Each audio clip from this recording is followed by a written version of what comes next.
2026 жылдың көктемгі мерзімде әскерге шақыру науқанының басталуына байланысты біздің ауданға берілген жоспар саны 151 азамат. Қазіргі таңда оның 60-шы әскер қатарына жіберілді. Атап айтқанда ұлттық қауіпсіздік комитеті шекара қызметіне 11, мемлекеттік күзет қызметіне 5, Қазақстан Республикасының қарулы күштерінде қазіргі таңда отан алдында борышын 47 азаматымыз атқарып жүр. Алдағы уақытта қарулы күштер ұлттық ұлан және төтенше жағдай министрлігінің қосалғанда 88 азаматымыз әскер қатарына жіберу жоспарлануда. Өз еркімен әскерге барған азаматтарға бірқатар жеңілдіктер қарастырылған. Атап айтқанда ұлттық бірыңғай тестілеусіз жоғарғы оқу орындарына түсу мүмкіндігі беріледі. Сондай-ақ жоғарғы әскери оқу орындарына түсуге жол ашылады. Қазіргі таңда осы мүмкіндік арқылы 37 азаматымыз білім алуда.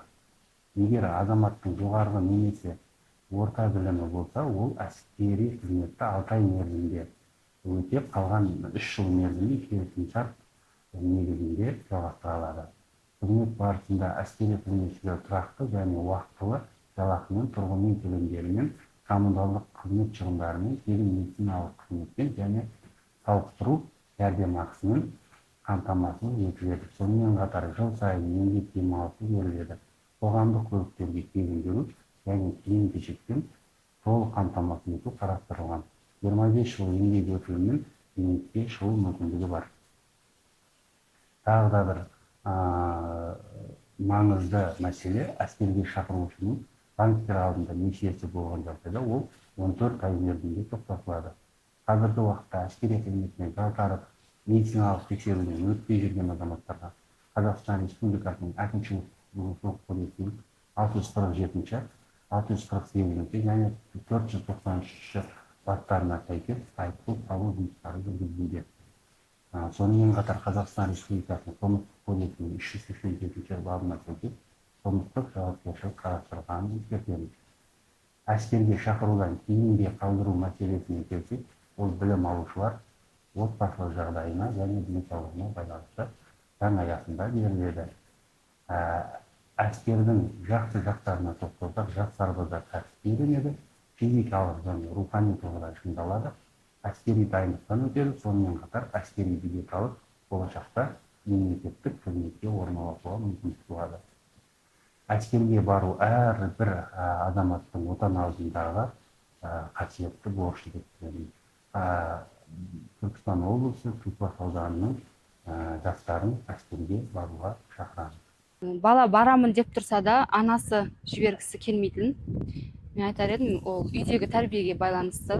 Әскер қазіргі таңда үкімет үлкен қолдау көрсетіп жатыр әскерге шақырылушыларға, үлкен жеңілдіктер беріп жатыр, және ол жақтағы қауіпсіздікті аса назарға алып жатыр. Мен Түлкібас азаттық ауылынан боламын. Ғаниев Самалдың азаттық ауылынан боламын. Армияға өз еркіммен барып жатырмын. Үлкен өзбек, Түлкібас жігіттерін бәрін армияға шақырамын.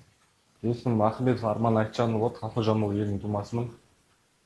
Армияға өз еркіме барып, еліме адал қызмет еткім келеді. Әскерге барудың артықшылығы ең біріншіден тәртіп, дисциплина, күнделікті. Және де әскерге барсаң көп мүмкіншіліктер береді. Оқуға түсуге грант, тегін грант. Өзіңе қандай артықшылықтары болды? Өзім спорт жағында болдым. Әскерлер арасында чемпион Қазақстан болдым, спорт жағына қатты қарайды. Қазіргі жастардың әскерге деген көзқарасы қандай? Қазіргі жастардың әскерге деген көзқарасы енді көпке топырақ шашқан болмайды. Енді негізінде бар, енді 50-50 десек болады. Барамын, қызмет етемін деген жастар да бар. Но әскерден қашып жүргендер де бар. Жастардың көбі неге әскерден қашады деп ойлайсыз? Енді ол сұрақ, енді күрделі сұрақ, енді ол неғылса көп уақытымызды алады оған. Енді бұлайынан айтқанда, мына мектеп қабырғасында жастарға әскери патриоттық тәрбие беру маңызы өте зор ғой.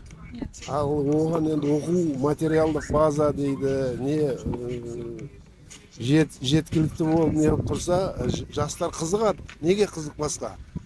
Жастардың бар ішінде, болашақ, келешек жастардың қолында дейді. Біз сенеміз жастарға.